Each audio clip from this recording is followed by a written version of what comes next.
అందరికీ మన ప్రభువును రక్షకుడైనటువంటి యేసుక్రీస్తు వారి పేరు ప్రత్యేకమైన వందనాలు. సామెతల గ్రంథము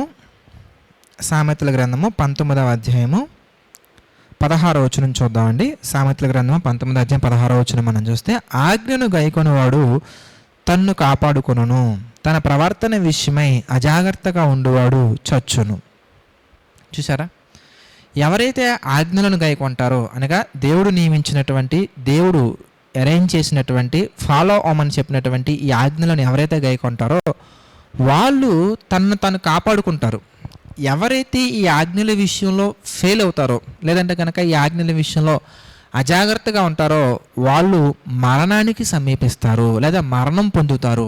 అంటే ఎలాగా, సింపుల్గా అర్థమయ్యేలా చెప్పాలంటే కనుక ఎఫెసీ పత్రిక 2వ అధ్యాయం 1వ వచనంలో ఉంటుందండి, మీ అపరాధముల చేతను పాపముల చేతను మీరు చచ్చిన వారై ఉండగా.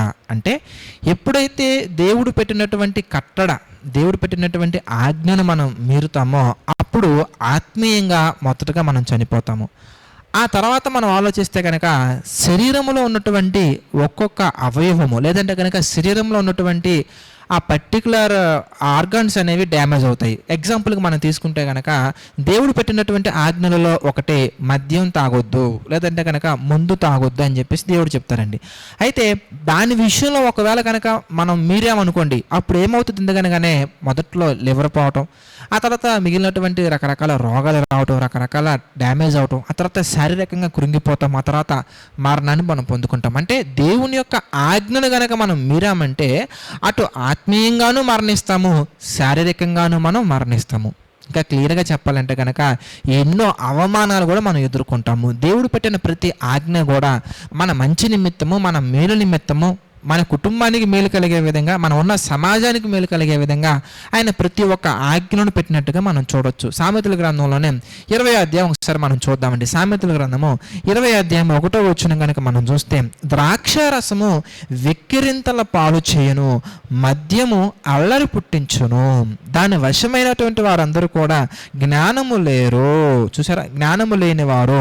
కాబట్టి మీరు బాగా ఆలోచించినట్లయితే కనుక వెక్కిరింతల పాలవుతాం, అల్లర పాలైపోతాం. మన జీవితం అనేది ఎట్లా పడితే అట్లాగా దేవుని చిత్తానికి వ్యతిరేకంగా వెళ్ళటం వల్ల మరి ఎవరు ఊహించినంత మెజరబుల్ థింగ్స్లోకి మన లైఫ్ అనేది వెళ్ళిపోతుంది, డేంజర్ జోన్లోకి వెళ్ళిపోతుంది. ఆయన పెట్టిన ప్రతి ఒక్కటి కూడా, ఇప్పుడు వ్యభిచారం అనే ఆజ్ఞ గురించి మనం ఆలోచించాం అనుకోండి, వ్యభిచరించడం ద్వారా ఎన్నో రకాల ప్రాబ్లమ్స్ అనేవి ప్రతి ఒక్కరు ఎదుర్కొంటారు. అబద్ధం ఆడకూడదు, దాని ద్వారా ఎన్నో రకాల ప్రాబ్లమ్స్ ఎదుర్కొంటారు. శారీరకంగానూ ఎన్నో సమస్యలు ఎదుర్కోవాల్సి వస్తుంది, ఆత్మీయంగానూ ఎన్నో సమస్యలు ఎదుర్కోవాల్సి వస్తుంది. ఒకవేళ మనం గనక మన ప్రవర్తనను కాపాడుకోకుండా, దేవుడు పెట్టినటువంటి ఆజ్ఞల ప్రకారంగా నడుచుకోకుండా మనం గనక పొరపాటును గనక మనం ఒకవేళ మరణించినట్లయితే గనక ప్రియులారా, ఒకసారి మనం చూద్దాం. ప్రకటన గ్రంథం మనం చూస్తే గనక 21వ అధ్యాయం మనం చూద్దాం. ప్రకటన గ్రంథము 21వ అధ్యాయం మనం చూస్తానండి. 8వ వచనం నుంచి మనం చూద్దాం. 21వ అధ్యాయము 8వ వచనం నుంచి మనం చూస్తే, పిరికి వారును, అవిశ్వాసులను, అసహ్యులను, నరహంతకులను, వ్యభిచారులను, మాంత్రికులను, విగ్రహారాధికులను, అబద్ధికులు అందరూ అగ్నిగంధకములతో మండు గుండములో పాలు పొందుదురు. ఇది 2వ మరణము. చూసారా, మనం గనక దేవుడు పెట్టిన కట్టడల విషయంలో, ఆజ్ఞల విషయంలో జాగ్రత్త పడకుండా అజాగ్రత్తగా మనం ఉండి అలాగే గనక మనం వెళ్ళామనుకోండి, చివరికి ఎక్కడికి వెళ్తామయ్యా అంటే, మనం గనక దేహాన్ని విడిచిపెట్టవలసిన అవసరత వస్తే, మరణిస్తే నరకానికి వెళ్ళిపోతామండి. కాబట్టి ఆజ్ఞను అతిక్రమించడమే పాపము, పాపము వలన వచ్చే జీతము మరణము. ఈ విషయాన్ని మనం దృష్టిలో ఉంచుకొని, ఒక విషయాన్ని దేవుడు మిమ్మల్ని హెచ్చరించినట్లయితే, మీరు గైకొనే ఆత్మీయ జీవితంలో, మీరు వెళ్ళే విశ్వాసంలో కనుక ఎక్కడైనా కనుక మీలో ఉన్న లోటుపాట్లను దేవుడు వాక్యం ద్వారా హెచ్చరించినప్పుడు, దీనివల్ల ఏముందిలే, ఇదేం పెద్ద సమస్య కలిగించదు కదా, దీనివల్ల ఏం జరుగుద్దులే అని అజాగ్రత్తగా ఉండకుండా జాగ్రత్తగా, పూర్ణ జాగ్రత్తతోటి మీ విశ్వాసం మీరు రక్షించుకుని నీడలా, కాపాడుకుని నీడలా, మీరు వాక్యాన్ని జాగ్రత్తగా చేతపట్టుకుని నీడలా మనము జీవంలోకి వెళ్తాము, అనగా నిత్య జీవానికి మనం వెళ్తాము, పరలోకానికి మనం వెళ్తాము. ఈ భూమి మీద కూడా దేవుడు మనల్ని ఒక ఉన్నతమైనటువంటి స్థితిలో మనల్ని హెచ్చిస్తారు. అందుకే ఆయన యొక్క బలిష్టమైన చేతి కింద దీన మనసు కలిగి మనం ఉంటే గనక తగిన సమయంలో దేవుడు మనల్ని హెచ్చిస్తారు. దేవుని ఆజ్ఞలు గైకొంటున్నప్పుడు, దేవుని యొక్క విషయాలు మనం పాటిస్తున్నప్పుడు సమాజానికి చేతకాని వారి వల్ల కనబడతాం. కొంతమందికి వెర్రివాని వల్లే కనబడతాం, కొంతమందికి ఏమి చేయలేని వారి వల్లే కనబడతాం, కొంతమందికి వీడు అసలు మనిషేనా, వీడు అసలు మంచోడైనా, లేదంటే కనుక వీడు అసలు ఏంట్రా ఎలా ఉన్నాడైనట్టుగా కనబడుతూ ఉంటాం. కానీ అదంతా కూడా దేవుని యొక్క చేతి కింద మనం దీన మనసు కలిగి జీవించినట్లుగా, దీన మనసు కలిగి బ్రతుకుతున్నట్టుగా మనం కనుక పూర్ణ జాగ్రత్తతో ఆయన ఆజ్ఞలను చదివి ధ్యానించి గైకొంటూ వెళ్ళగలిగితే ఒక సమయం వస్తుందండి. ఆ సమయంలో దేవుడు మనల్ని హెచ్చిస్తారు. ఎంత హెచ్చిస్తారయ్యి అంటే మొర్దెకై జీవితాన్ని మనం చూస్తే మనకు అర్థమవుతుంది, దానియేలు గిరి జీవితాన్ని మనం చూస్తే మనకు అర్థమవుతుంది, యోసేపు గారి జీవితాన్ని చూస్తే మనకు అర్థమవుతుంది. వీరందరూ కూడా ఆ పర్టికులర్ టైంలో చేతకాని వాళ్ళ వల్లే కనిపించారు.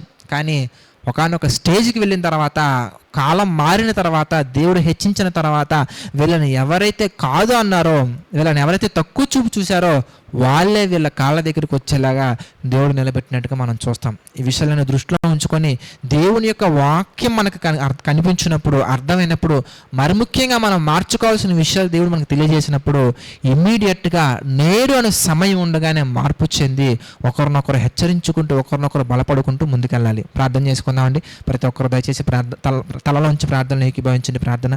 ప్రేమగల తండ్రి, దయగల దేవ, పరిశుద్ధుడ, మహోన్నతుడ, ఎన్నో లోతైన విషయాలు తండ్రి మీ చిత్త ప్రకారం నేర్పిస్తూ తండ్రి బలపరుస్తుందుకు కృతజ్ఞతాస్తుతులు చెల్లించుకుంటున్నాం తండ్రి. మీ నామ మహిమార్థమే బలపరచండి, మీ కృపలో మా తండ్రి స్థిరంగా నిలబెట్టండి తండ్రి. మీ చిత్తమైతే ప్రభా ఈ డైలీ డివోషన్ షేర్ చేస్తున్న ప్రతి ఒక్క బిడ్డను తండ్రి మీరు ఆశీర్వదించండి. ప్రతి ఒక్కరి జీవితాల్లో తండ్రి ఆత్మ సంబంధమైనటువంటి కార్యాలు జరిగించండి ప్రభా.